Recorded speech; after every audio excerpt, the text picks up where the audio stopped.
Hey guys, welcome to back my YouTube channel. आसा खालामो नोंथांमोना गासिबो मोजाङैनो दङ आंबो मोजाङैनो दङ दिनै फुख्रिपाराव इभिनिं वॉक खालामनो थांनो नागिरदों बोथोराबो दिनै बिराद मोजांखा बेखायनो बिदिब्ला नोंथांमोना भिडिअखौ नायलांबाय थादो फैद' जायाखै नामा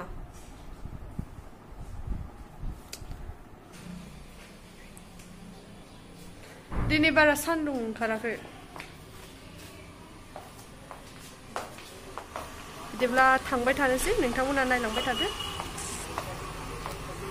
बोथोरा दिनै जि मोजां जादों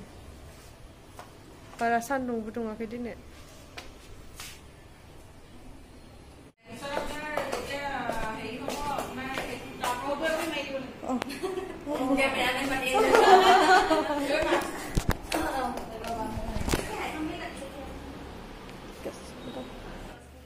नै जोंनि मादैया गावसिनि गुडनि मिटिं जानायाव फट' साफायना होनो थाखाय आंखौ लिंदों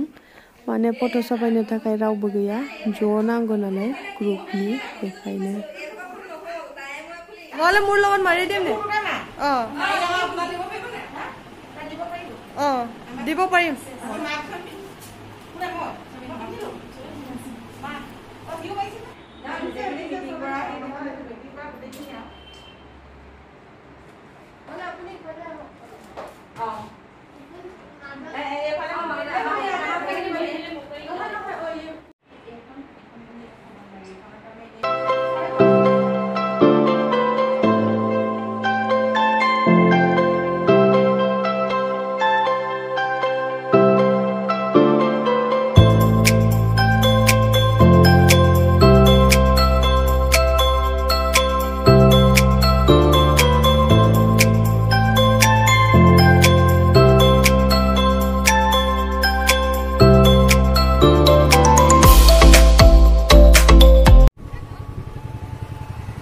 सौफैबाय नै फुख्रिया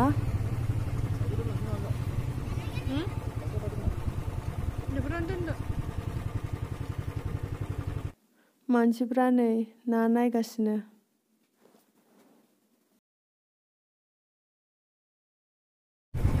दिनै मासे मानसि जादों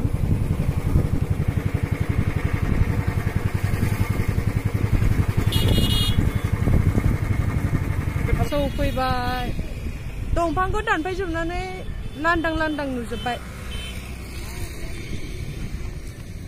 पदम बिबारा नै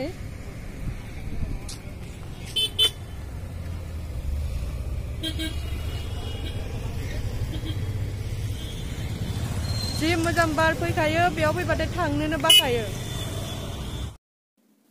जि गुवारखा फुख्रिया बे फुख्रिया गासै खेबसे गिदिंगासेयाव 3 किल'मिटार दं आरो आंथ' जेने तेने खेबसेल' गिदिंनो हायो बेखौ ओरैबायदि मेंखायोना आयौ नायदो पदम बिबारखौ बिबार बारगासिनो ओरैजाय बिलाइफ्रा रानजोबबाय नाखौ दिनै नायथ'ला बिराद मानसि जाना दं ना नायनायाव भिरथार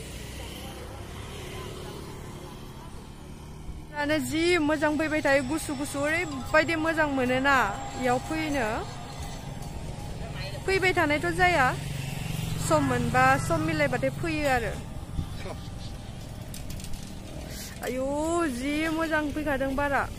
थांनोनो बाखायो बारजों गुबाय नै बिफाङा एफा गिदिरानो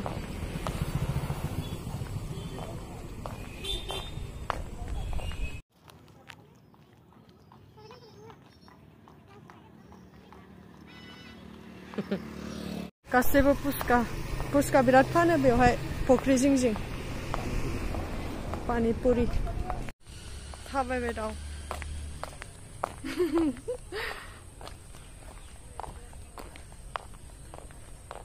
बेखिजा बारा माथो बारा फैयाखै बैखिजा बिराद फैखायो हले बारा उल्था बारदों दिनै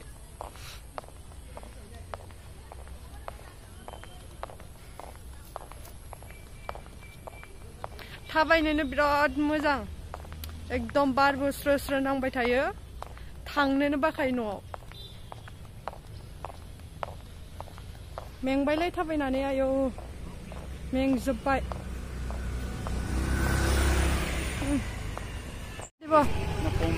फख्रियाव बेरायनो फैनानै जुदि आं पुस्का जालांनो मोना गोसोखौ गोजोनखाया आरो एसेबाबो जालांनो मोनथारनांगौ पुस्का जानोसै खोनानो मोन्दों मिथि आरो हेलेनानि शुटिं जागासिनो शिवसागराव नैबे चार्चआवनो आसामिस मुभिनो शुटिंआ सोलिमारदों ना माराखै नायना फैनोसै दंना गैया लोगो मोनगोन ना मोना फाइनेलि लोगो मोनमारसिगोन शुटिं सोलिबाय दङ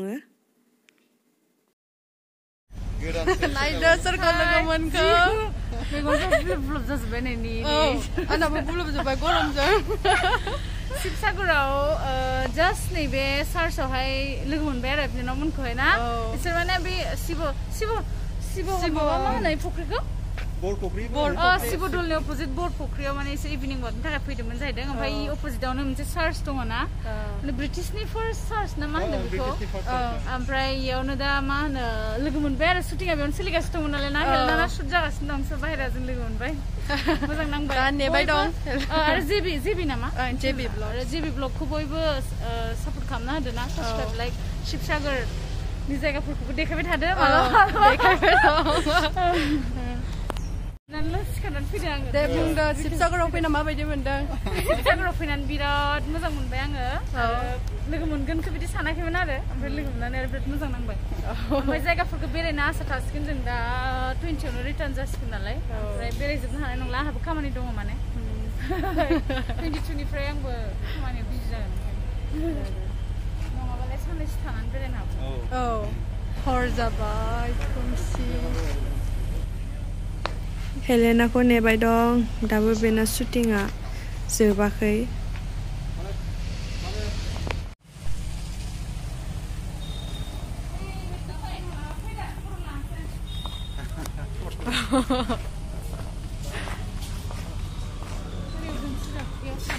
बोरै मोनदों शुटिंखौ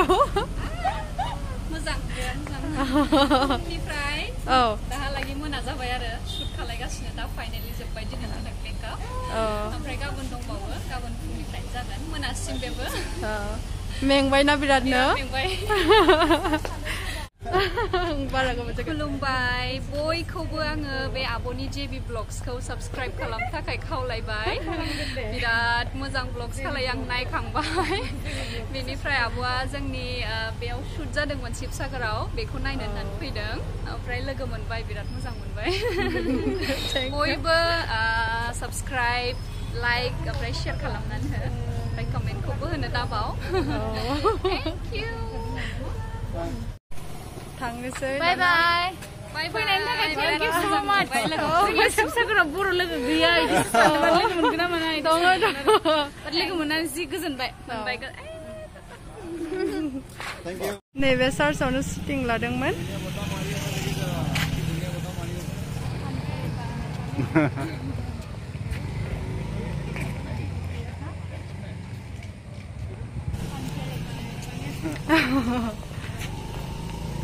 नै फख्रिया खोमसि जालायबाय